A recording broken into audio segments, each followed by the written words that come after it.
All right, welcome back. Corey Hughes Bloody History. Now, today we're not really taking a break from Kerry Thornley.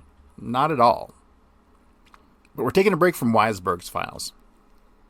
And we are going to jump right into the Warren Commission deposition testimony of Kerry Thornley. The testimony of Kerry Wendell Thornley was taken at 9:40 a.m. on May 18th, 1964, at 200 Maryland Avenue Northeast, Washington, D.C., by Messrs. MESSRS, John Eli, and Albert E. Jenner, Jr., Assistant Counsel to the President's Commission. So if you'll recall, what we've been talking about has been Kerry Thornley in as far as Harold Weisberg's investigation and take on him, right? So this deposition is 4 years before Kerry Thornley showed up on those TV shows in Tampa, right, that we already talked about. 4 years before that, okay? And remember, he denies all the way up through his testimony at the grand jury of Clay Shaw in 60... God, what was that? Was that 68 or 69? Well, that's that era, right? 68, 69. He's denying, Kerry Thornley's denying that he knows David Ferry or Clay Shaw or any of these people, right? He's like, I don't know nothing, right? I know nothing. But as we've already covered in his 50-page affidavit to Garrison, I don't remember when we fucking covered that. It must have been in one of those 10 episodes we did on Kerry Thornley before, so you might have to go back and listen to those 10 episodes on Kerry Thornley if you haven't already, in order to hear the affidavit. During this course of this Kerry Thornley work we're doing, I might just have to reread that one again, because it's that fucking important, right? It is that important, and it will put all this stuff into context again, right? So we read it in the beginning, basically, and I guess that's what we'll do when we come to the end of all this Kerry Thornley shit. But we'll never come to the end of it, really, because we're about to do we've already done 10 episodes on Kerry Thornley. This Weisberg shit is already, 6 episodes? It'll end up being 15 episodes. This testimony of Kerry Thornley will probably be 2 or 3 episodes. Well, I'm not sure. I don't know how long this is. I think it's like 30 or 40 pages, but I don't know how quickly we'll get through that. Maybe we'll get through it all today. I'm not too sure. But yeah, we're spending a ton of time on Kerry Thornley because he's the weak link, right? In the assassination story, he's the fucking weak link. He's the guy that couldn't keep his mouth shut. The guy that gave himself away by being so blatant with his fucking bad breath and his fucking stubble and his never taking care of himself because he's a dirty fucking beatnik, right? Like, goddamn, if anyone put the assassination retrospectively at risk, it's Kerry Thornley. 100%. 100%. I wonder if they realized that was happening in the 70s and that's why they whacked him. I'll have to do a dive into his death, see what the fuck happened there. He was kind of young. I think he was only in his 50s or something. But, yeah, what a shit show this guy is, right? And so right in the middle of things. But this is his deposition from the Warren Commission, right? So this is his first official statements, I guess, technically. May 18th, 64. All right, so... And the conversation is between him and Mr. Jenner, who is a lawyer for the Warren Commission. I do not believe there's anyone else here, so I'm not going to reference him as I'm talking about this. So I'll start it off. Mr. Jenner. Mr. Thornley, in the deposition you're about to give, do you swear to tell the truth, the whole truth, and nothing but the truth? Thornley. I do. You are Kerry Wendell Thornley, and he spells it out for him. That's correct, sir. Mr. Thornley, where do you reside now? And he gives an address in Arlington, Virginia. Did you at one time reside at 1824 Dauphine Street in New Orleans? Yes, sir. What is your present occupation? I'm a doorman at the building where I reside, Shirlington House. Doorman. At the building where I reside. What is the name of that building? Shirlington House. What the fuck? What is this? Who's on first again? Jesus Christ. I also work on the switchboard. There 3 nights a week. I see. By the way, Mr. Thornley, you received, did you not, a letter from Mr. Rankin, the General Counsel of the Commission, in which he enclosed, confirming this appointment. Thornley cuts him off. Copies of the legislation. Senate Joint Resolution number 137, authorizing the creation of the Commission, and President Johnson's Order 11130, bringing the Commission into existence and fixing its powers and duties and responsibilities. Yes, sir. And also a copy of the rules and regulations of the Commission for the taking of the depositions. Yes, sir. I take it you understand the basic obligation placed upon you, that the Commission is to investigate the facts and circumstances surrounding and bearing upon the assassination of President Kennedy, and events collateral thereto. In the course of doing that, the Commission and its staff and I and Albert E. Jenner, a member of the Commission legal staff, have been interviewing and taking the testimony of various persons who, among other things, came in contact with a man named Lee Harvey Oswald. We understand that you had some contact with him, fortuitous or otherwise as it may be. Are we correct in that? Yes, sir. Would you tell us may I ask you this first, were you born and reared in this country? Yes, sir. Are you married or unmarried? Unmarried. Unmarried, you said. Yes, sir. What is your age? I'm 26. When was your birthday? April 17th, this last month. April 17th of this last month? I am poor in mathematics. What year were you born? 1938. When did you first become acquainted with him? It was around Easter of 1959, either shortly before or shortly after. Let's see, he was in the Marines at the time? Yes, sir. I take it you were also? Yes, sir. How long had you been in the Marines? At that time, I'd been in the Marines over half a year. I had been in the reserve for many years. I had been on active duty for over half a year. You were 21 years of age? About, yes, sir. Tell me about what your occupation and activity had been up to the time you enlisted in the Marines. Well, the year before I was a student at the University of Southern California, and before that I was a student at California High School in Whittier, California. I take it then you are a native Californian. Yes, sir. Did you receive your degree? No. I completed my freshman year, and then I went on active duty to serve my 2-year obligation in the Marine Reserve. You did not return to college after you were mustered out of the Marines? No, sir. Was your discharge honorable? Yes, sir. Where were you based when you first met Lee Harvey Oswald? At a subsidiary of El Toro Marine Base referred to as LTA Santa Ana, California, or just outside of Santa Ana. What was your rank at the time? At the time, I was an acting corporal. What was your assignment then? I was an aviation electronics operator. I was working in an aircraft control center reading radar scopes and keeping track of ingoing and outgoing flights. What was Lee Harvey Oswald's assignment and activity service at that period? At that time, his assignments and activities were primarily janitorial. He had lost his clearance previously, and if I remember, he was assigned to make the coffee, mow the lawn, swab down the decks, and things of this nature. What were the circumstances as you learned of them or knew of them at the time as to how or why he lost his clearance, as you put it? Well, I asked somebody and I was told, and I don't remember who told me, it was a general rumor, general scuttlebutt at the time, that he had poured beer over a staff NCO's head in an enlisted club in Japan and had been put in the brig for that, and having been put in the brig would automatically lose his clearance to work in the electronics control center. I was going to ask you what losing clearance meant. You have indicated that, or would you state it more specifically?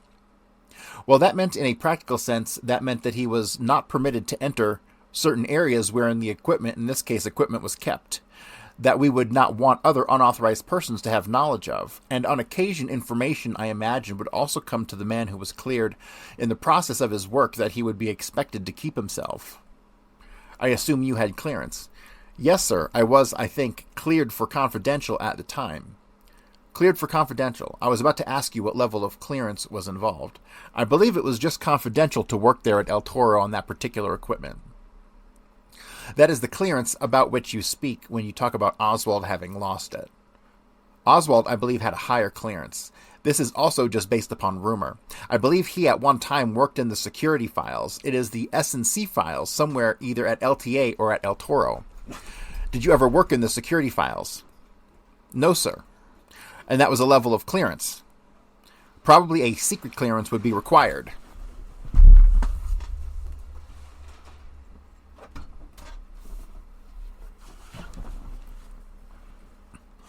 It was at least higher than the clearance about which you first spoke.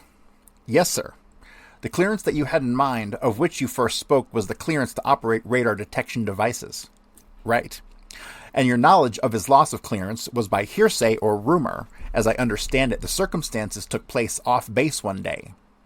No, this was on base as I understand it. It was in an enlisted club or staff sergeant's club, something of that nature. He had gotten into difficulty with a staff sergeant and had poured beer on the person of a staff sergeant and gotten into some kind of an altercation? Yes, sir. As a result of that, he was court-martialed and he had been subjected to the loss of clearance? That is correct. Was that clearance of his restored? I doubt it very much, because 3 months afterwards, after I had left the outfit, I know it wasn't restored while I was in the outfit. When did you leave the outfit? I left in June and went overseas. Up to that time, his clearance had not been restored? Definitely not, and shortly thereafter he got out of the service. So that, as far as you have any personal knowledge, Oswald never operated any radar equipment while he was at El Toro, did you say? Yes, El Toro LTA. As far as my personal knowledge goes, he didn't. Would you state the circumstances under which you became acquainted? Let me put it this way. What was the extent of your acquaintance with Lee Harvey Oswald? And here at the moment, I am directing myself only to whether you were friends. Were you merely on the base together? Indicate the level of friendship, first, or acquaintanceship.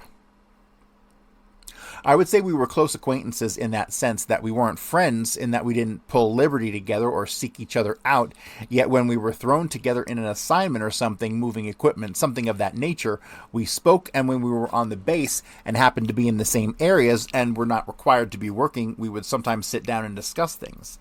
That would be my statement there.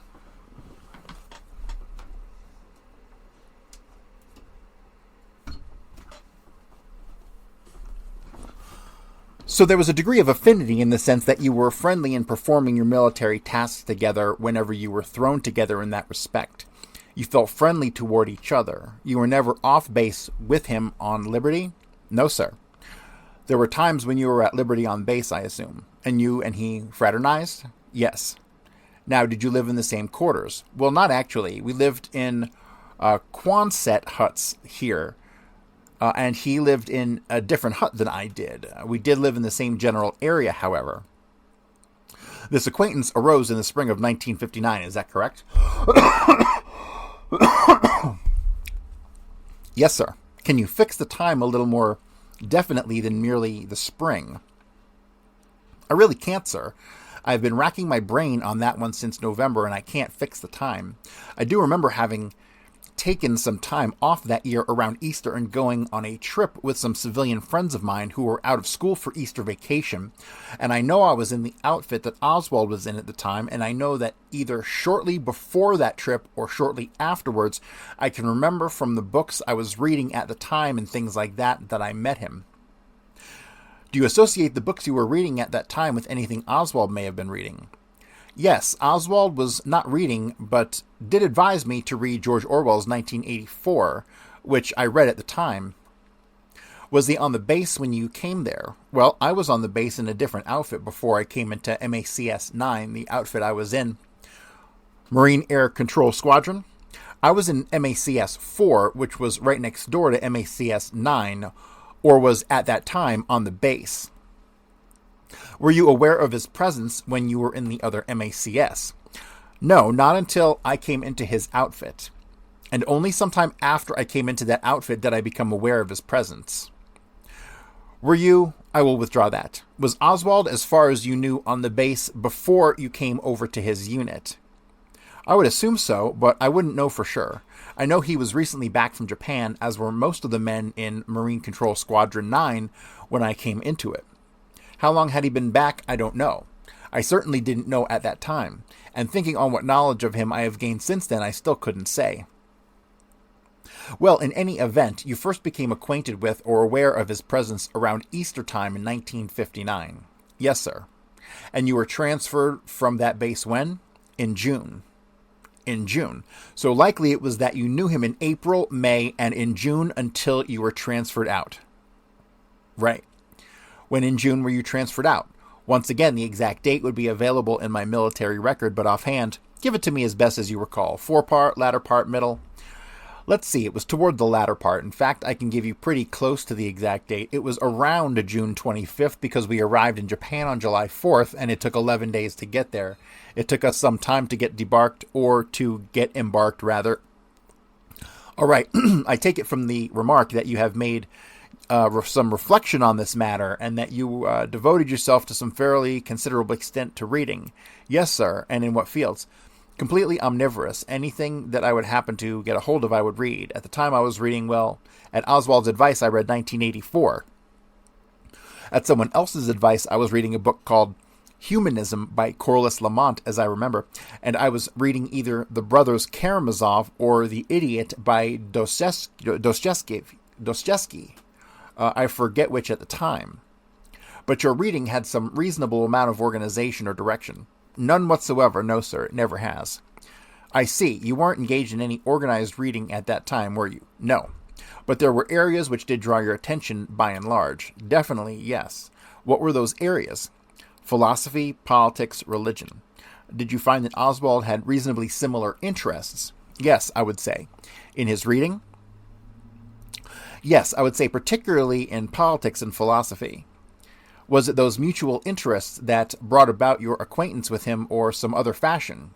Yes, sir, it was those interests. My first memory of him is that one afternoon he was sitting on a bucket out front of a hut, an inverted bucket with some other Marines. They were discussing religion. I entered the discussion. It was known already in the outfit that I was an atheist. Immediately somebody pointed out to me that Oswald was also an atheist. Did they point that out to you in his presence? Yes. What reaction did he have to that? He said, "What do you think of communism?" And I said, he didn't say anything about having been pointed out as being an atheist? No, he wasn't offended at this at all. It was done in a friendly manner, anyway. And he just said to me, the first thing he said to me was with this little grin. He looked at me and he said, "What do you think of communism?" And I replied, I didn't think too much of communism in a favorable sense. And he said, "Well, I think the best religion is communism."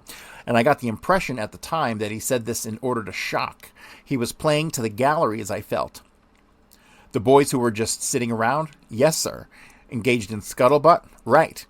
He was smirking as he said this, and he said it very gently. He didn't seem to be a glass-eyed fanatic by any means. Did you have occasion to discuss the same subject thereafter? Yes, sir. From time to time? From time to time. Was it reasonably frequent? I would say about half a dozen times in that period. In those subsequent discussions, were some of them private in the sense that you were not gathered around with others? Well, I don't recall us ever having a private, serious discussion. A couple of times we were working together. There would be others around, not on a constant basis anyway, but coming and going. As I recall, a couple of times we were thrown together. Working together, we weren't having a serious discussion. We were joking. Did you have occasion in those additional half-dozen instances of discussions with him? The viewpoint you have just expressed, that is, that his initial raising of the issue was more by way of provoking or shocking those about him rather than any utterances on his part of sincerity in a belief that communism was itself a religion. It became obvious to me after a while in talking to him that definitely he thought that communism was the best, that Marxist morality was the most rational morality to follow that he knew of, and that communism was the best system in the world. I still certainly wouldn't have predicted, for example, his defection to the Soviet Union, because once again he seemed idle in his admiration for communism. He didn't seem to be an activist. Would you explain what you mean by idle in his admiration of the communistic system? Well, it seemed to be theoretical. It seemed strictly a dispassionate appraisal. I did know at the time that he was learning the Russian language. I knew he was subscribing to Pravda, or a Russian newspaper of some kind from Moscow. All of this I took as a sign of his interest in the subject and not as a sign of any active commitment to the communist ends. You felt there was no devotion there, that it was somewhat of an intellectual interest, a curiosity. But I don't want to put words in your mouth, so tell me. I wouldn't put it quite that weakly. While I didn't feel there was any rabid devotion there, I wouldn't call it a complete idle curiosity either. I would call it a definite interest, but not a fanatical devotion. You said you knew at the time that he was studying Russian. How did you become aware of that? Probably by hearsay once again. I do remember one time hearing a comment made by one man in the outfit that there was some other man in the outfit who was taking a Russian newspaper and who was a communist. And when I said, well, who is that? He said, Oswald. And I said, oh, well, that is probably where I learned it. How did you learn that he was a subscriber to Pravda and other Russian publications you have mentioned? Well, I don't think it was either Pravda or some other Russian publication. I see. The way I learned that was a story that I believe Bud Simcoe, a friend of mine in the outfit at the same time, told me that one time a lieutenant, and I forget which lieutenant it was, I do remember at the time I did know who he was talking about, found out that Oswald, he happened to be in the mailroom or something, and saw a paper with Oswald's address on it. So if you'll remember, later on in that confession, Bud Simcoe, the lieutenant, he names as a Lieutenant Ballantyne with a B. Got nothing on that too. Not that there isn't anything out there, just I haven't come across it, and it'd be very nice if someone else out there would pick up the slack. That is, the officer happened to be in the mailroom. Yes, and that it was written. He noticed this paper was written in Russian and at the time got very excited, attempted to draw this to the attention of Oswald's section chief, the commanding officer. And of course, there was nothing these people could do about it. And at the time, the story was related to me. I remember I thought it was rather humorous that this young, either second or first lieutenant, should get so excited because Oswald happened to be subscribing to a Russian newspaper. Was this lieutenant's name Del Prado? Thornley says, I will bet it was. That is very familiar. I think so. See, I think he's misleading him here because there's only a Delgado and he was only a sergeant, not a Del Prado. So, I think Thornley, once again, is full of shit here. Have you ever subscribed to a Russian language newspaper or other publication? Other Russian publications? Yes, sir. No, sir. Have you ever subscribed to a publication that was printed in the Russian language? No, sir. Have you ever been a subscriber to any literature by way of news media or otherwise published by an organization reputed to be communistic or pink or that sort of thing? I don't want to get it too broad. Only I.F. Stone's newsletter, and that's certainly... Whose? I.F. Stone's newsletter, and I wouldn't say, tell me about that.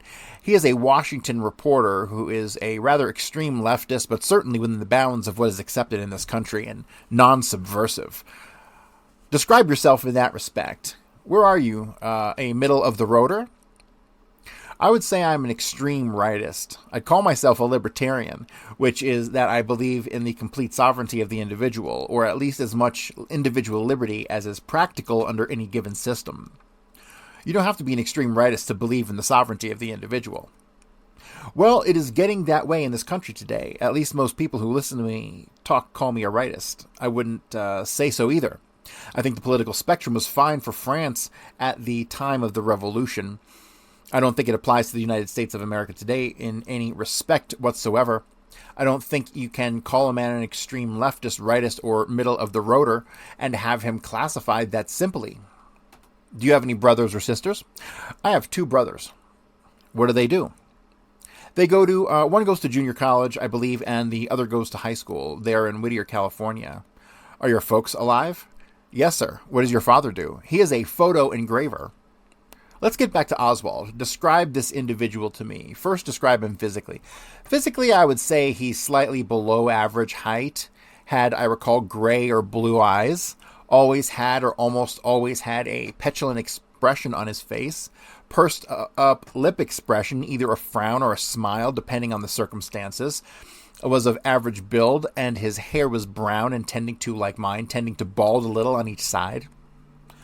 Above the temple, would you say, what would you say he weighed? I would say he weighed 140, maybe 130 pounds.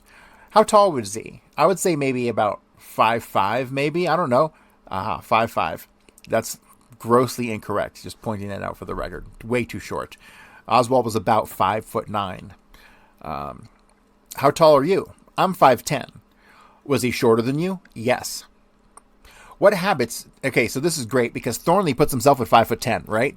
And remember, William Seymour, he's only 5'6", right?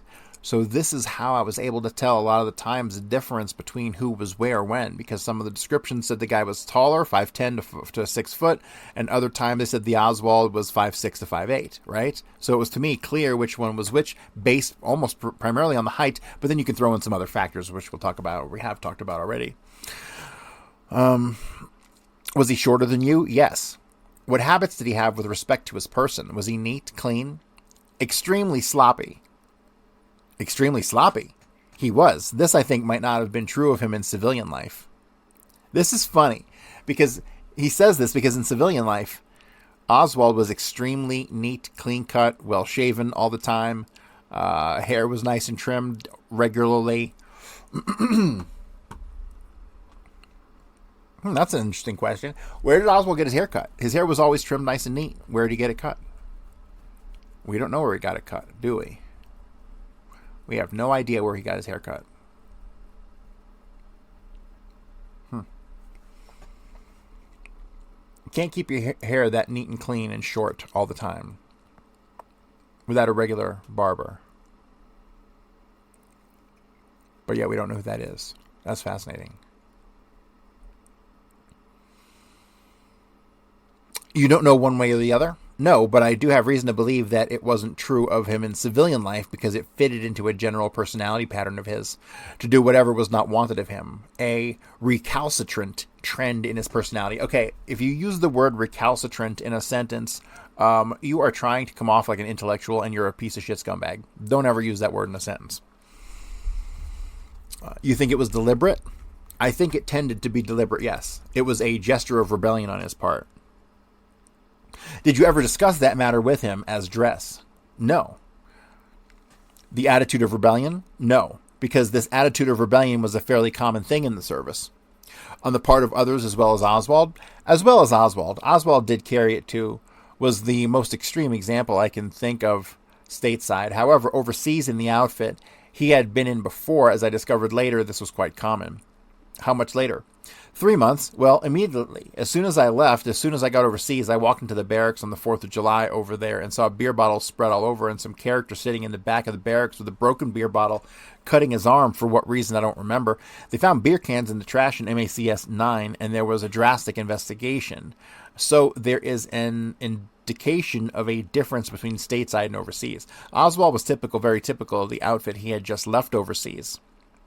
So that is your impression. You would say, I gather, that as of that particular time, when you first knew him, that he was still carrying some of his experience personal attention-wise from what he had experienced overseas? Yes. And he was still following the habits he had acquired overseas? Yes.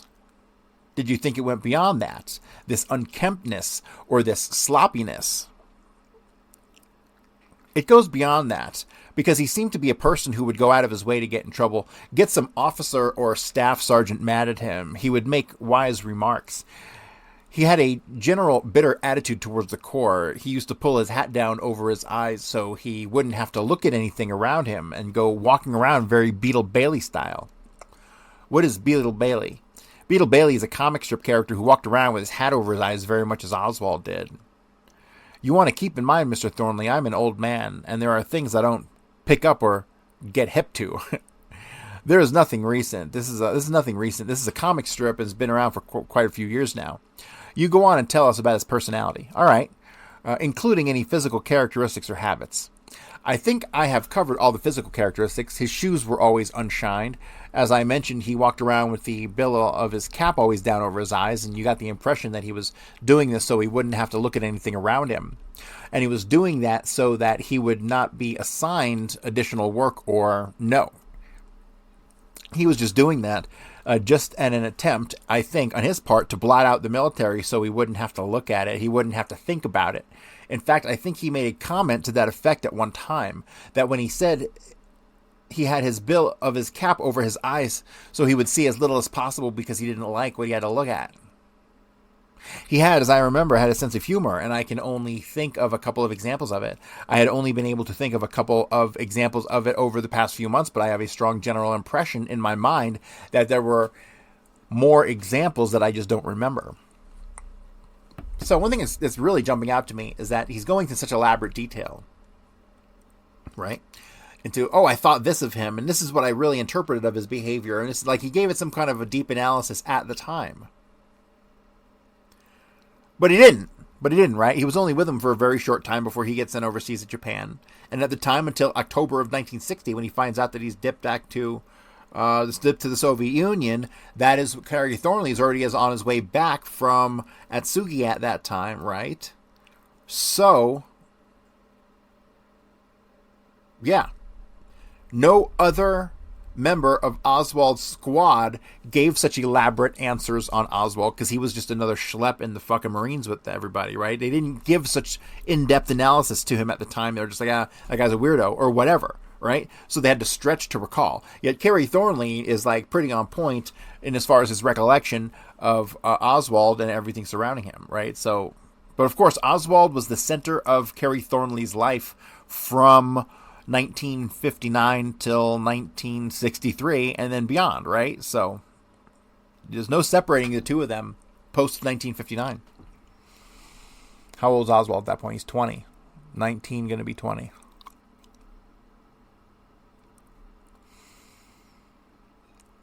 All right. Well, you draw on your recollection as best you can, and you just keep telling us now in your own words, and I will try not to interrupt you too much. All right.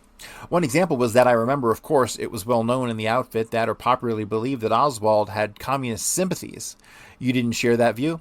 Not as much as some did, and while this was popularly believed, I mentioned this as a kind of framework for the significance of Oswald's comment. Master Sergeant Spar, our section chief, jumped up on the fender one day and said, "All right, everybody, gather around." And Oswald said in a very thick Russian accent, "Aha, collective farm lecture," in a very delighted tone.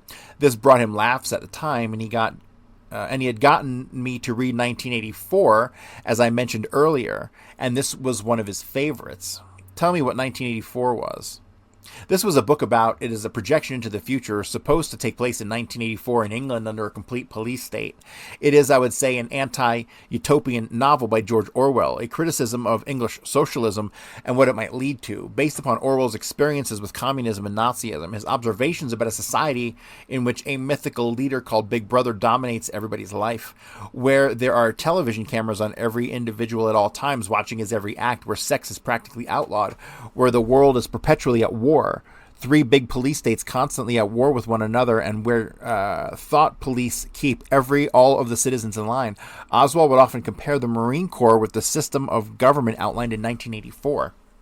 I remember one day we were loading equipment by way of protest against the Marine Corps.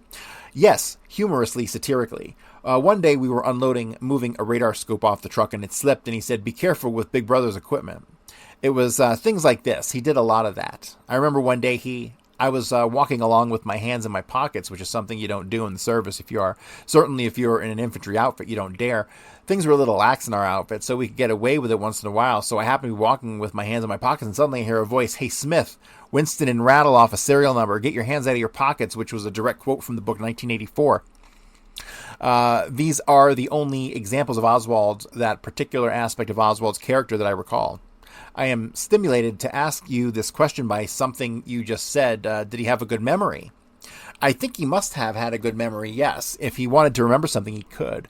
I think he also had a good ability to blot out unpleasant thoughts in his mind. What about his powers of assimilation of what he read and his powers of critique? I certainly think he understood much more than many people in the press have seemed to feel. I don't think he was a man who was grasping onto his particular beliefs because he didn't understand them. I don't think he was just trying to know something over his head by any means. I think he understood what he was talking about. Sometimes I think there were gaps in his knowledge. I think that there were many things he didn't know, and this came from a haphazard education. You became acquainted with the fact that he had some haphazard education. It was obvious. I didn't become acquainted with it specifically until recently in the news, but you had the impression that at the time? I had that impression, yes, sir. How did that impression arise? Because of the lack of analysis or real critique on his part of what he was reading? Inability to assimilate thrust of a work? No, I wouldn't say that. I would say he could analyze what he read very well, but it was a very subjective impression, and the idea I got was that there were a lot of things he didn't know, and just a lot of facts that he wasn't familiar with. I guess sometimes, probably in the discussions, I would run into something. I would mention something that he would say. What is that? I know we did have a couple of very hot arguments, and I am sure we were throwing facts at one another, and he was certainly able to belt them out when he wanted to, facts that suited his purpose in arguing. What was your impression of his, the extent of his formal education and the extent of any private education of his? That is, reading self-education. Self-education. I was certainly surprised that when I read that in the papers that he had not graduated. I think they said he had not graduated from high school. That is correct. I thought he had graduated from high school. I assumed that I would say that his self-education certainly must have been perhaps, in fact, he took USAFI courses, U.S. Armed Forces Institute courses, or something along that line, because he was the one who gave the impression of having some education, certainly. Do you have an impression of his intellect? Yes, I think he was. I'm speaking of in the abstract. I think he was extremely intelligent with what information he had at hand. He could always do very well within an argument. He was very quick. He was quick to answer, and it was not a matter of just grabbing at something. It was a matter of coming back with a fairly precise answer to your question or to your objection to his argument. I take it then it was your impression. I will change my question because I don't want to ask a leading question here. What was your impression as to whether his learning, in the sense we are talking about now, was superficial, or was he able to master that which he read and engage in personal self-critique of that which he read, discover its weakness and apprehend its major thrust? Well, I would say, as I have said before, he certainly understood what he read. How much he had read, I don't know, but I do know that when he got on a subject in which he was interested, he showed a grasp of it. This is true with the book 1984, for the example. It is true with Marxism. Now, that interests me also. You mentioned that before. That is his espousal of or interest in Marxism as such. What was his ability, if he had any, and I am talking about now idealistically only, to compare Marxism, communism, and democracy? I understand, I think. And did he understand the distinctions? Well, I think he understood the distinctions as well as most reasonably educated people do. I think he certainly had a Marxist bias in where he drew the lines. For example, he could look up Soviet Union's system today as a democracy by, of course, giving a completely different definition to the word democracy than I, for example. He would give, can you remember some discussions or incidents that explain that? Would he use objectivism? Well, I remember in one particular that always reminded me of his general outlook. One day we got into an argument, and I thought I was really going to pin him to the wall. I thought I was going to win this argument. On what subject? On Marxism, on the theory of history. Reconstruct the argument for me. Well, all right, let me add this. When I was in my freshman year in college, in my English class, I believe it was, perhaps it was a history class we had been required to read. It was a history workshop. We had been required to read the Communist Manifesto, which presents an outline of the theory of the Marx-Engels outlook on past and future history. All right, okay.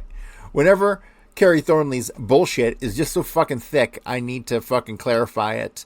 I'm going to have to stop and point shit out, right? So that's exactly, I'm just almost choked to death on his bullshit here, okay?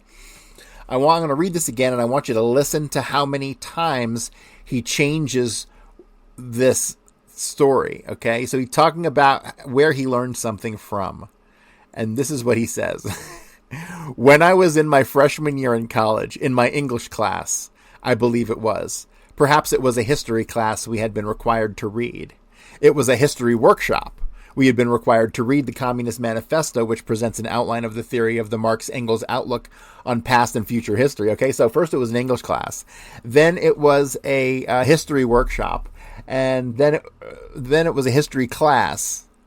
right? So this motherfucker is just like, you see, so if you were to go back and analyze his statement and try to compare it to what confirmable classes he actually took, this wouldn't fit anywhere into it, okay? He's just making shit up as he fucking goes, a scumbag.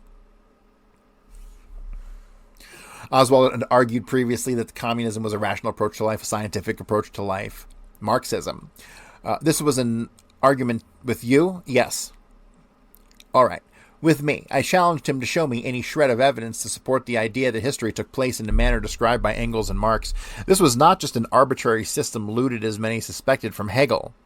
And he, after some attempt to give me a satisfactory answer, which he was unable to do, became aware of that, and he admitted that there was no justification logically for the communist theory of history or the Marxist theory of history, but that Marxism was still, in his opinion, the best system for other reasons.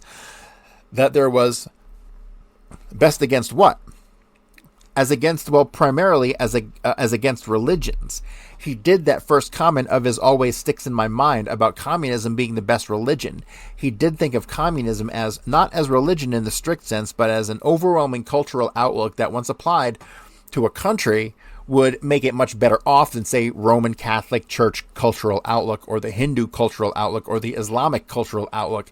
And he felt that, as I say, to get back to this argument, he felt there were enough other things about communism that justified it. One could accept the theory of history on faith. What other things? Well, for one thing, the idea that he felt, as he did Marx. See, another thing I got to point out is, how the fuck does Kerry Thornley know all this stuff? How does he know so intimately in detail what what Oswald's inner thoughts and beliefs and feelings on communism were? How does he know all this? He knows it more intimately than anybody, and he knows it like he's recalling it in an instant. This isn't like some fucking schmuck I knew fucking a couple years ago in the Marine Corps, who I only knew for a couple months, who I never thought I'd see again. And so how am I supposed to remember this stuff, which is how he should be?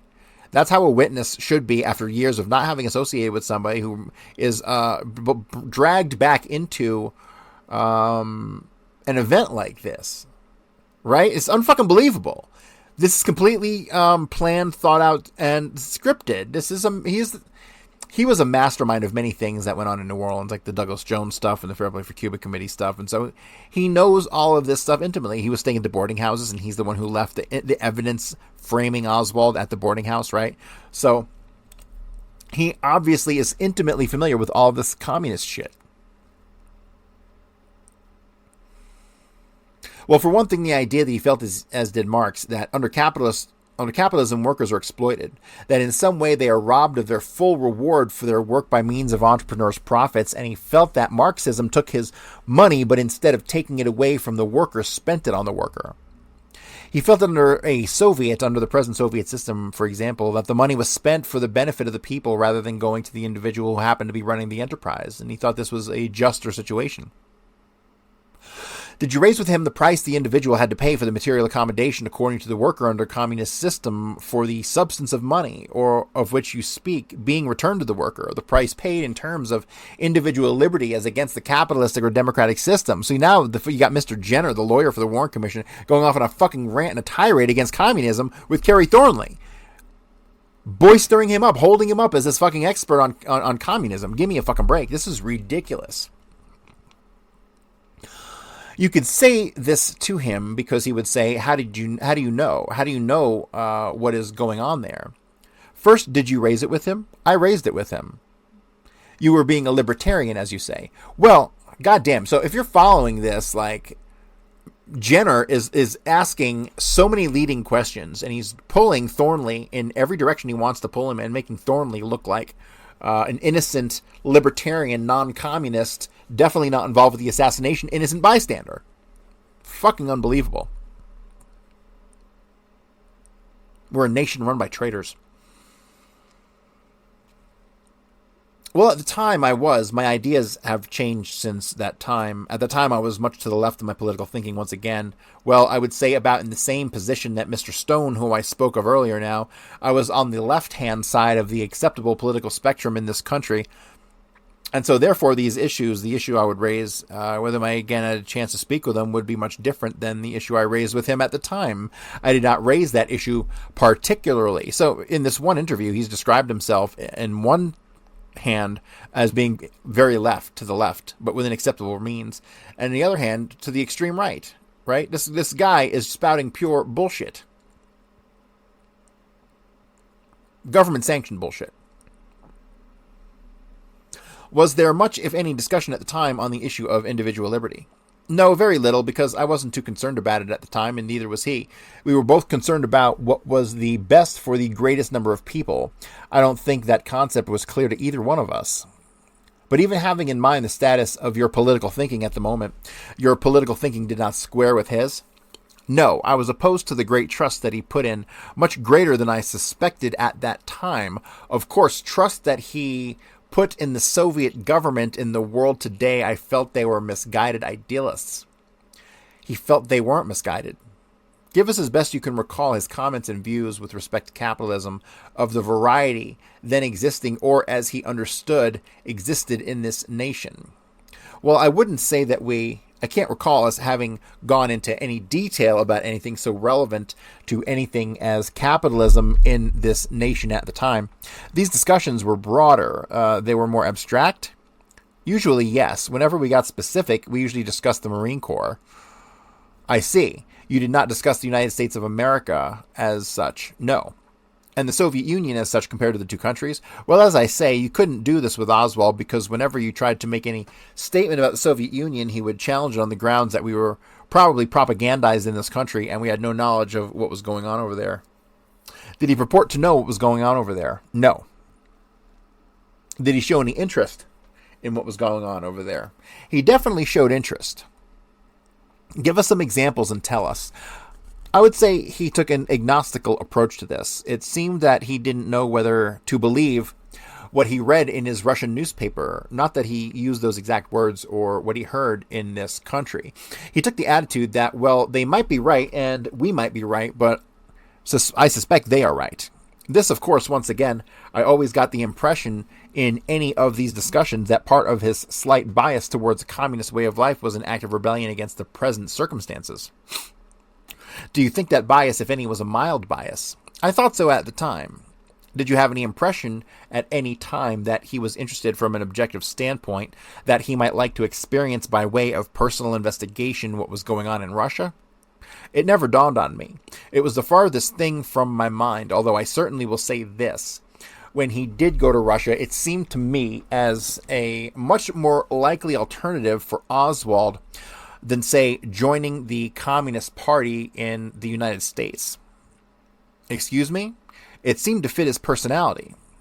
Would you read that? I lost the thought of it. The reporter read back his answer. Would you elaborate, please? Well, Oswald was not militant. At the time, it didn't seem to me that he was at all militant, that he was at all a fighter, the kind of person who would glory and think of himself as marching along in great crusade of some kind. He would be the kind of person who would take a quiet as possible for him personally approach to something. For example, going to the Soviet Union would be a way he could experience what he thought were the benefits of communism without committing himself to storming the Bastille, so to speak. Is it a fair statement that in seeking to interpret or enlarge upon what you say, that you did not have the impression of him as being a person who thought in terms of seeking to implant in this country, for example, by force or violence or other leadership, communism or Marxism, so as materially to affect or change the government here?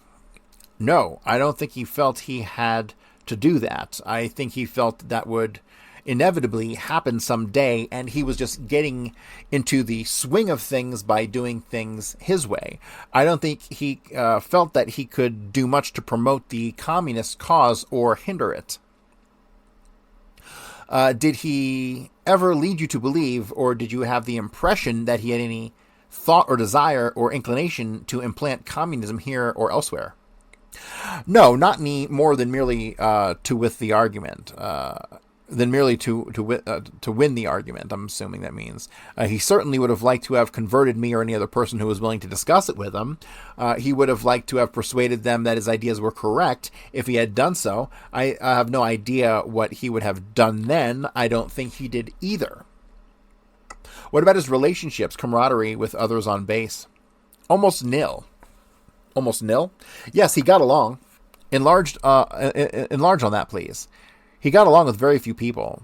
Why was that, in your opinion? He was extremely unpredictable. He and I stopped speaking before I finally left the outfit. This will give you an example of how did that arise. It was a Saturday morning. We had been called out to march in a parade for a man or some men. I believe there were staff of NCOs who were retiring from the Marine Corps. This was a common occurrence. Every now and then we had to give up our Saturday morning liberty to go march in one of these parades, and everybody, of course, having just gotten up and having to stand out to look forward to a morning of standing out in the hot sun and marching around was irritable. So we were involved at the moment in a hurry up and wait routine, which is common in large organizations like the military.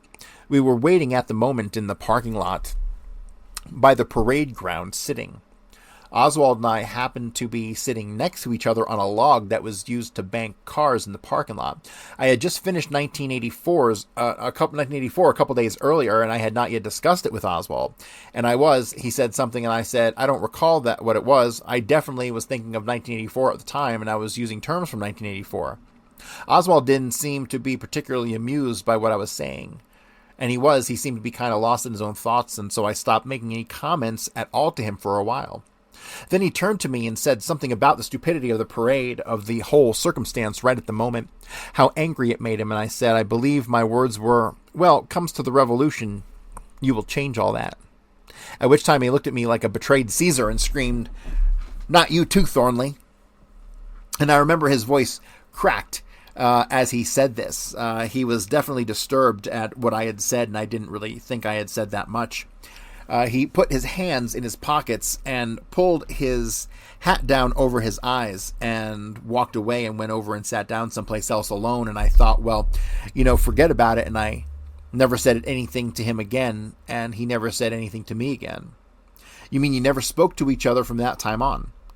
No, and shortly thereafter, I left the outfit for overseas. I don't recall that we were ever in a situation where he would have spoken. But I know we never spoke after that, and this happened with many people, this reaction of Oswald's, and therefore he had few friends. He never seemed to have any one friend for a long length of time, one acquaintance. He seemed to guard against developing real close friendships. Did you ever, you recall being interviewed by an agent of the FBI? Yes, sir. This was in New Orleans on Monday the 25th. This was on an afternoon. Does he have the time down? 25th of November. That was Secret Service, wasn't it? Let's see, 22nd, 23rd, 24th. This was Special Agent Merwin Alderson and Special Agent Richard Farrell. It was the Monday following the assassination.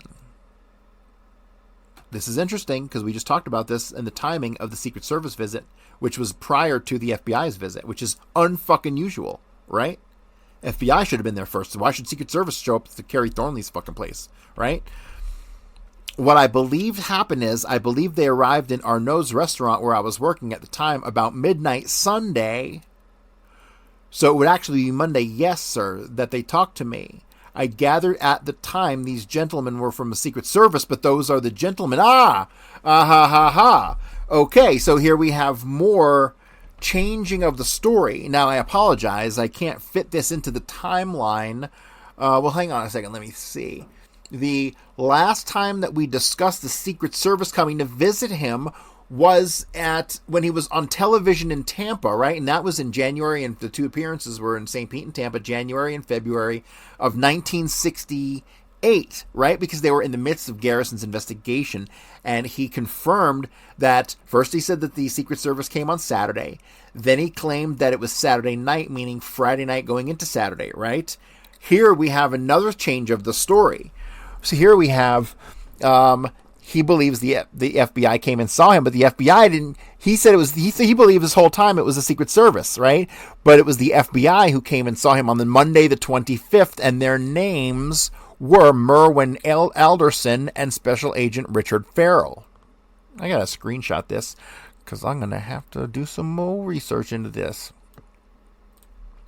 So now, is there the possibility that Secret Service did come that Saturday or Sunday evening, and that the following Sunday into Monday, the FBI came?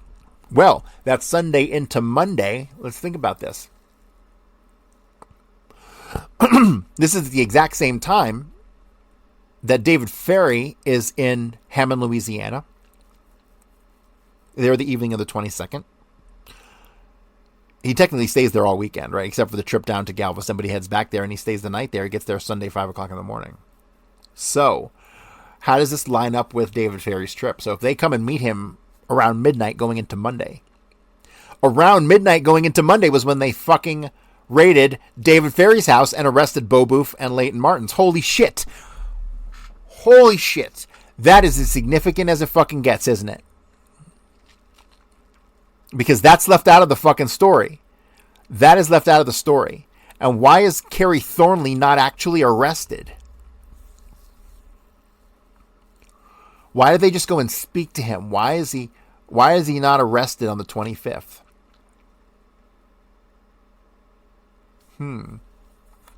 Ferry's arrested on the 25th, right? That Monday. He goes in and talks to Garrison. Garrison detains him. And he's put through the whole fucking... He's put through the works by the Secret Service, the FBI, all the three-letter agencies, right? So this would have happened at the same time, give or take, right? So they knew about Kerry Thornley from the jump. That's so significant, and you never hear about that anywhere. When you think that they went after David Ferry,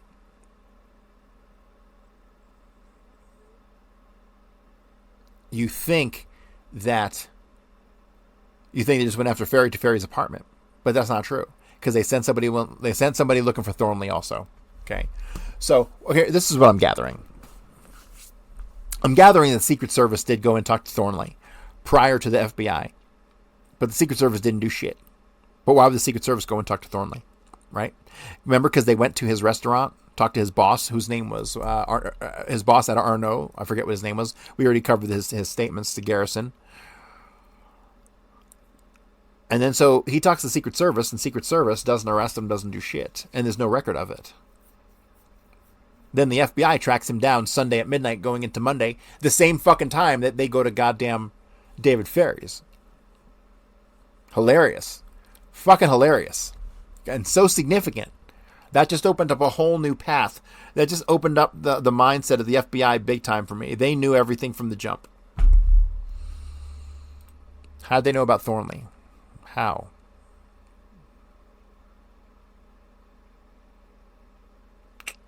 Don't know. Thornley seems protected, doesn't he?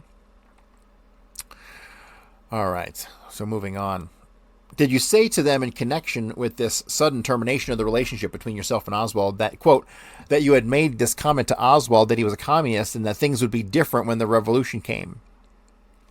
No, I didn't tell them he was a communist, no, but Oswald certainly that was his reason for his anger. There was an implied accusation of communism in my saying, comes the revolution, you will change all that.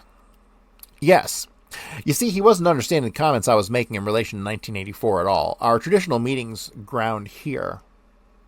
He was interpreting them in light of his alleged communism, and that is why he became angry. But no, I didn't say to him, you're a communist, ever.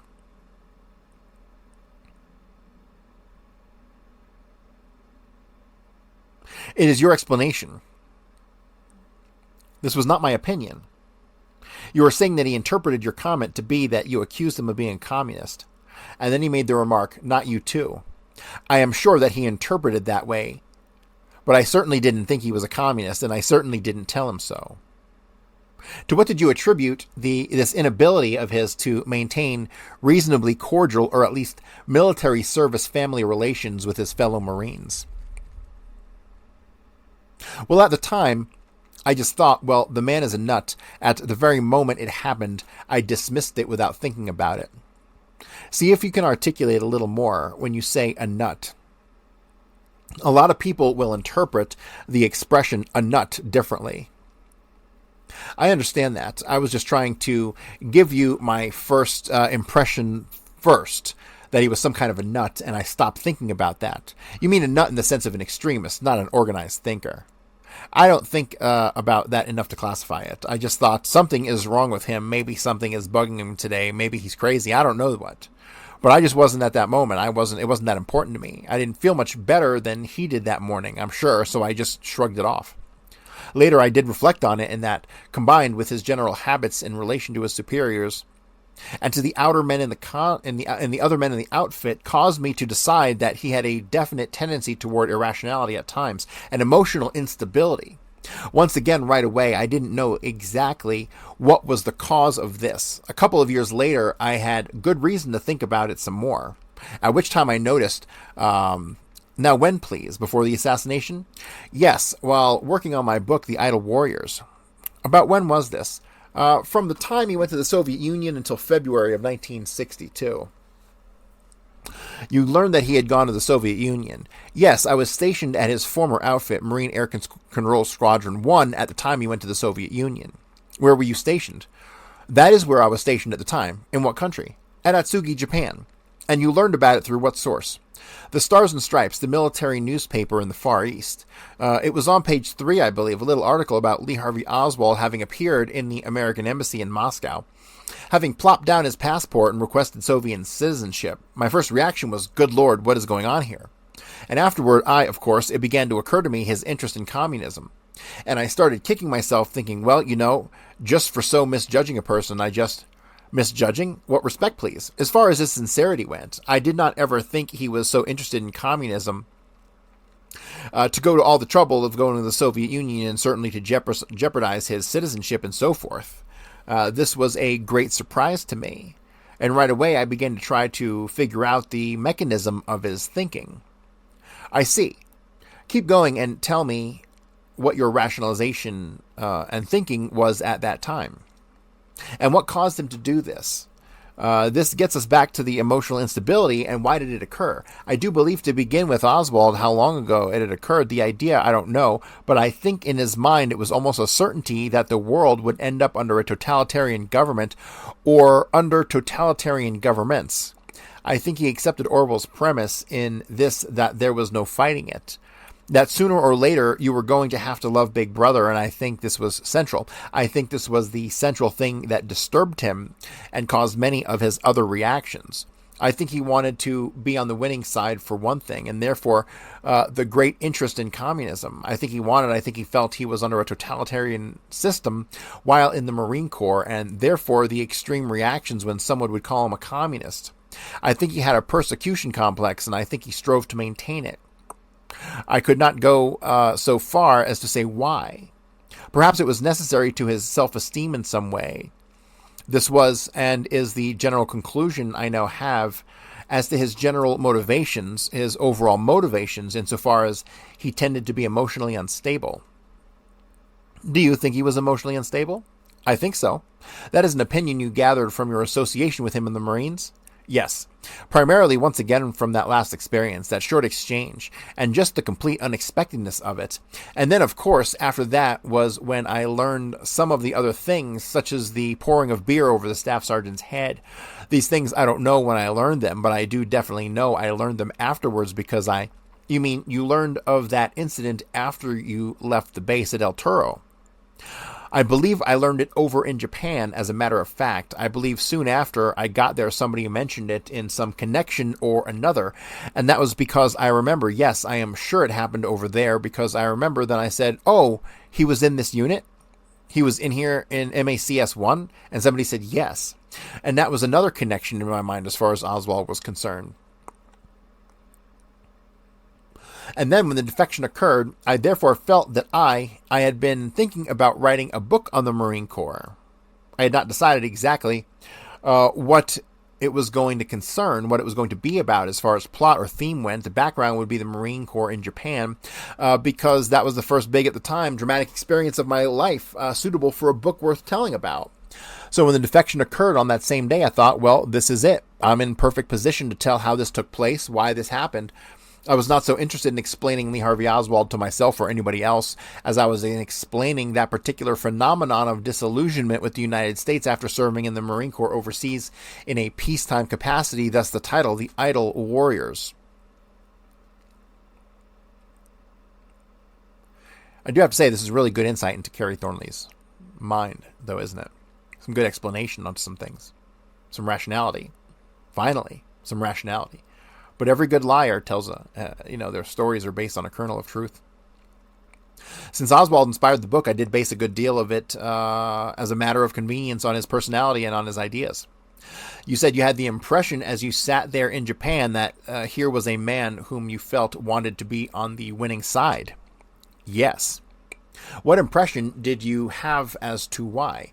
Did you, for example, have the impression that he felt that his life had been such that he had been deprived of the opportunity to be on a good side? No. That he conceived to be the leading side? No. I had a definite impression of why. All right. I think it is a mistake that many people make.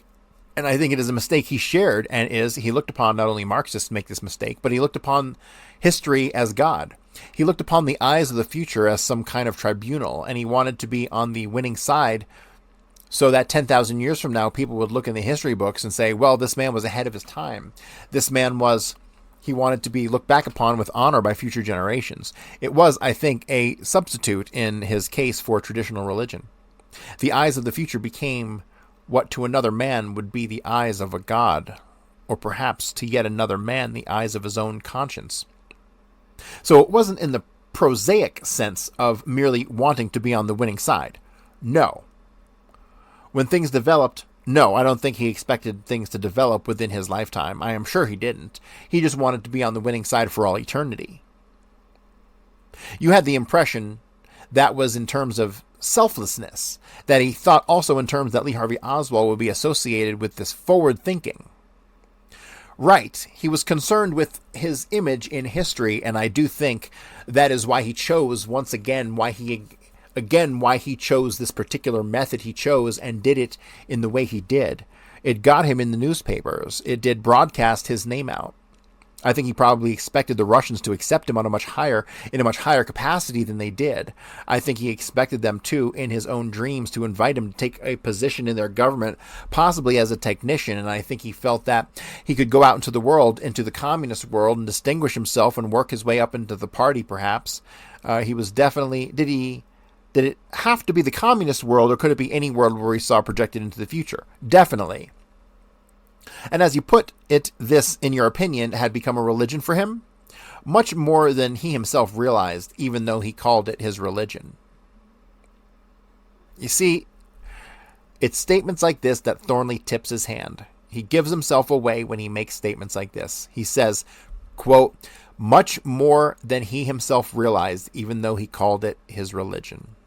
So here he's claiming to have a greater insight into the mind of Lee Harvey Oswald than Lee Harvey Oswald did himself, even though he was only in the same unit with him for several months in passing. Thornley is the great storyteller.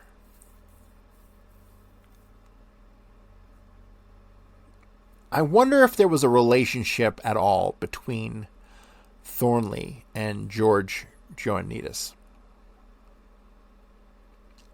That question needs to get answered.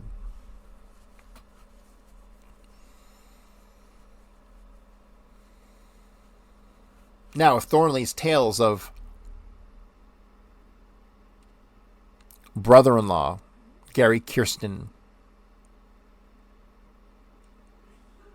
and the other guy, if there's any truth to those whatsoever, perhaps it was George Ioannidis that was one of those men. That would be that I would buy, and that would be interesting. That would be very, very interesting to me, because Ioannidis was one of the heads of psych warfare. He was the head of psych warfare for the JM Wave Station. Big shot in Miami. But he did spend the fucking summer of 63 in New Orleans. That's fact. What was he doing down there in New Orleans? All right, so Jenner said, did you have the impression there was a personal selflessness? I will put it in terms of disregard, or rather this way, that as far as his physical person was concerned, he wasn't concerned about life in the sense that he wanted to continue to maintain life in his body. No, I think he wanted physical happiness. I think this was why he didn't do something like just join the Communist Party. I believe he felt that that was dangerous. I think he wanted to live comfortably. But I think if it came to a choice between the two, or to put it this way, more relevant, to events that developed later. I think if it became to his mind impossible for him to have this degree of physical comfort that he expected of some sort, I think he would have then overthrown himself entirely on the other thing that he also wanted, which was the image in history. Okay, I've totally figured out what the fuck is going on here, okay? So, Kerry Thornley, this is what happens when you lie and someone calls you on it. Or at least not so much calls you on it, but pulls the thread that you gave them to pull. Right? So the more that Jenner is pulling on the fucking thread, Thornley is having to come up with thread to give him. That's what the fuck's going on here. That's why he is going to such detail into Oswald's inner thoughts, because he has no fucking choice. And he's so immature at the time, at the age of 25, 26 years old, he doesn't know any better. He doesn't know to say, I don't know. Dumb shit.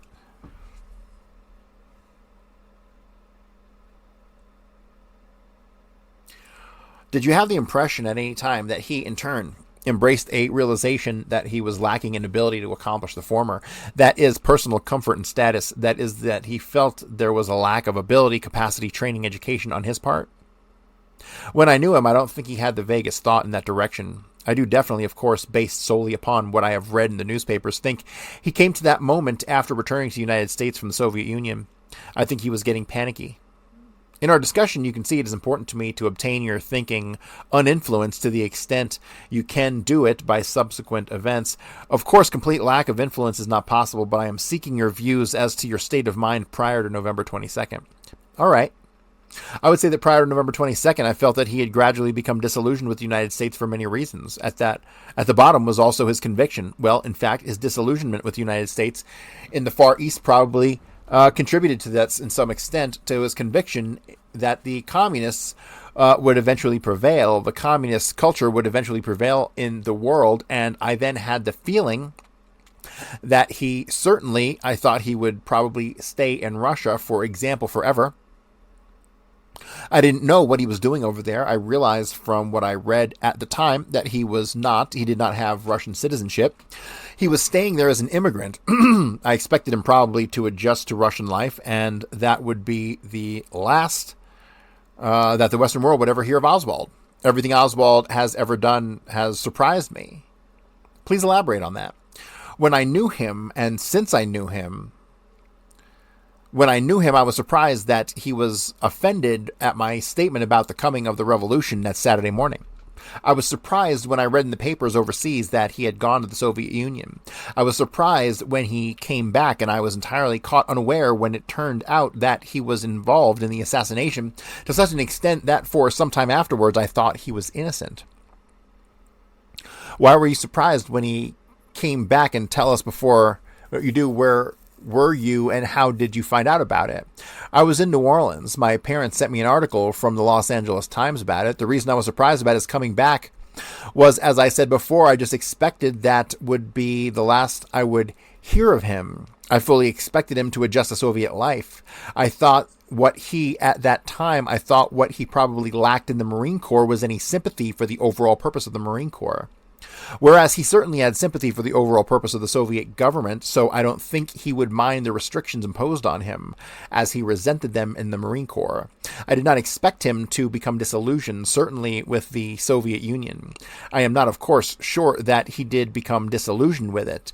It just seemed unlike him to come back to this country when he said he would never live in either as a capitalist or as a worker. When did he say that? He said that at a press conference in Moscow, according to the papers. This was something you read in the Stars and Stripes? I don't know whether I read this in Stars and Stripes or whether I read this. I certainly read it when he came back from Russia. I remember it was in the article from the Times my folks sent me. Said when he had left for the Soviet Union that he had said such and such, quote. You said you did not expect him to become disillusioned with Soviet Russia. Was it your impression at any time, take the several stages, that he had a conviction with respect to any form of political philosophy or government? Well, he did definitely always, before and after, have a Marxist bias. From anything that has come to me, I have never had a reason to doubt that. That you think was a conviction? I think that was an irrevocable conviction, you might say. You do not think it was merely a theoretical concept which he used for argumentation. Let me put it this way. I think you could sit down and argue with him for a number of years in a great marathon argument and have replies of facts, and I don't think you could have changed his mind on that unless you knew why he believed it in the first place. I certainly don't. I don't think with any kind of formal argument you could have shaken that conviction, and that is why I say irrevocable. It was just never getting back to looking at things from any other way once he had become a Marxist, whenever that was. You see how well thought out this is? This is concrete for Thornley, regardless of how he says how not concrete it was at different times. Was he able to articulate distinctions between Marxism, communism, capitalism, and democracy? At the time I knew him and argued with him, he didn't bother to articulate distinctions between Marxism and communism. At a later time, I understand he did. He attempted to? At the time I knew him as communism was modern living vicar of Marxism, period. Were you in New Orleans when he was arrested for distributing Fair Play for Cuba Committee leaflets? I arrived in New Orleans in the early part of September. If I was in New Orleans in 1963, yes. This occurred in August of 1963. Then I wasn't there, no. Did you hear about it? No, I didn't. I didn't hear about it until after the assassination. Okay, so here he's just outright lying, right? Because where was Kerry Thornley in August of 1963? Well, he was fucking in New Orleans, right? Because in August and September of 1963, he was seen by Perry Russo in the lead up to the trip to Mexico City, which occurred in late September, right? September the 26th was when Oswald crossed the border. September 27th was when he allegedly showed up down in Mexico City, 10 o'clock in the morning, right? But no, we have Perry Russo putting Leon Osborne, or Oswald, or whatever fucking name he was using at the time, down in New Orleans at David Ferry's house in this time period, right? So yes, he definitely was fucking there. And remember, he's in on this whole thing, so he's just lying about everything, right? Did you hear any of those tapes? I heard part of one of them after the assassination once again. Did that part include his effort to distinguish between Marxism and democracy in response to a question put to him by either Mr. Stuckey or one of the other participants?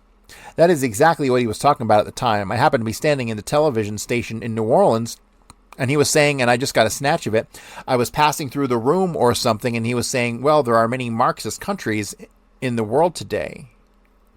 Hang on a second. What? Okay, so Mr. Jenner asks, did that part include his effort to distinguish between Marxism and democracy in response to a question put to him by either Mr. Stuckey or one of the participants? So, Mr. Jenner is asking Thornley about what the fuck part of this interview, the interview with Brunier on television, the little debate thing, which happened after August 9th, which is when the incident with Brunier happened on the street, right? So it is in August that this interview happens. And what does Thornley say? Thornley says, that is exactly what he was talking about at the time.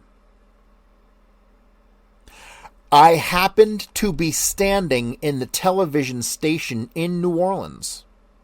And he was saying, and I just got a snatch of it, I was just passing through the room or something, and he was saying, well, there are many Marxist countries in the world today. What? What? Am I high? Am I tired? Did I misinterpret this? He says, and this is a quote from Thornley. He says, quote, I happened to be standing in the television station in New Orleans. And he was saying, and I just got a snatch of it, I was just passing through the room or something, and he was saying, well, there are many Marxist countries in the world today. Okay, what?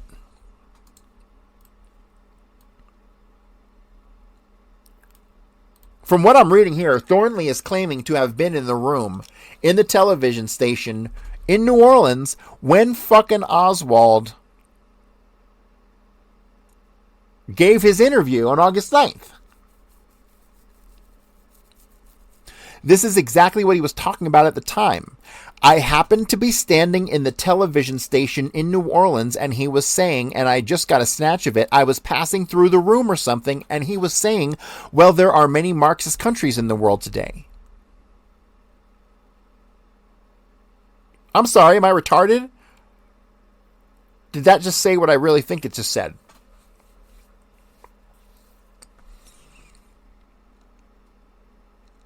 This was by way of his answering a question as to what was the distinction between Marxism and communism.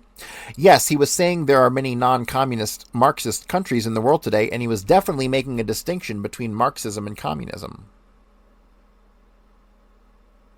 But all he did was cite the countries. He didn't attempt to make the distinction. It was only a snatch of it. That was a fair representation of his utterances during those 2 radio broadcasts and 1 television broadcast. You mentioned also that you had a feeling on his part that he was laboring under a persecution complex. Yes. That was not necessarily based alone on the incident you relate that occurred on that Saturday morning. Were there other incidents? Yes.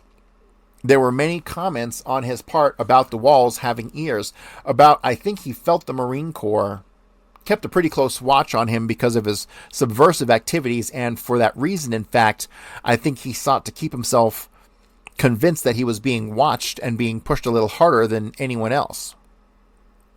I don't think he was consciously, perhaps not consciously, aware of the fact that he went out of his way to get into trouble. I think it was kind of necessary to him to believe that he was being picked on. It wasn't anything extreme. I wouldn't go so far as to call him paranoid, but definite tendency was there in that direction, I think. Would you put in terms that he had the feeling that he was being unjustly put upon? Oh, always, yes. He was, in fact, you almost got the feeling that this was happening because of his defense. I mean, he was always speaking of the injustices which had been perpetrated against him, of his injustices as to him personally different from the treatment of others about him. To him personally, yes. And it was the fact that he had lost his clearance and had gone out of his way to get into some degree of trouble, went on to support this. For example, he would stand out and muster in the morning, and Sergeant Spar would call the roll, and he would say Oswald, and Oswald would step out of the ranks, and he would send him off to mow the lawn or something. Oswald did get special treatment. As I say, he had brought it on himself, but he made the most of it too, as far as using it to his means of getting attention or sympathy. Well, what was the sergeant's name? Sergeant Spar. In using his name, I don't wish to. I am not suggesting anything personal as to Sergeant Spar, but I'm going to use him as a faceless Marine sergeant. And a very good one. You Marines, at least some of you, I assume, as had GIs and others, you buttered up to sergeants too, didn't you, in order to avoid being assigned too often to disagreeable tasks? No, you didn't have to. As long as you kept in line and obeyed orders, you didn't have to. You weren't assigned any disagreeable tasks in the kind of outfit I was in, because there weren't many that when there was a disagreeable task to be done, it was assigned to somebody who had stepped out of line, and there were always enough people who had stepped out of line, and it was no problem to find them. In fact, the problem was to find enough disagreeable tasks to go around. The only exception to this would be overseas. A typhoon would hit sometimes, and then everybody would have to go out, and we would have to all, much to our dismay, wait around at 2 o'clock in the morning and tear down tents and so forth and so on.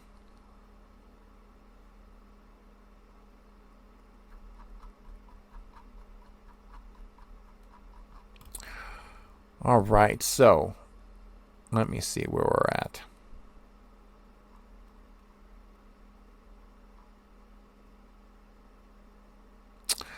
All right, so what I'm going to do is I'm going to call it for today, and I'm going to pick up here tomorrow. I think I got at least like 7 to 10 pages to go. So we will pick this up here tomorrow. I appreciate you for tuning in. And if you have not read my book yet, please pick it up. It's available at Amazon.com. You can get the hardcover or the softcover. If you go to buymeacoffee.com/JFKbook. You can pick up the ebook there. It's only $10. It's got links to all my references, and you can pick up my notes there as well. My notes are for sale. I do have a bunch of people hit me up for autographed books, which is kind of ridiculous to me, honestly, but people have been wanting them, and so I have a batch coming in early January. And I think I've got like 4 or 5 hardcovers left, and I got about 4 or 5 soft covers left. So if you're interested, hit me up, send me an email, Corey@CoreyHughes.org, and ask me about that. And that's it for today, guys. CoreyHughes.org is my website, and I will finish this up tomorrow. See you guys.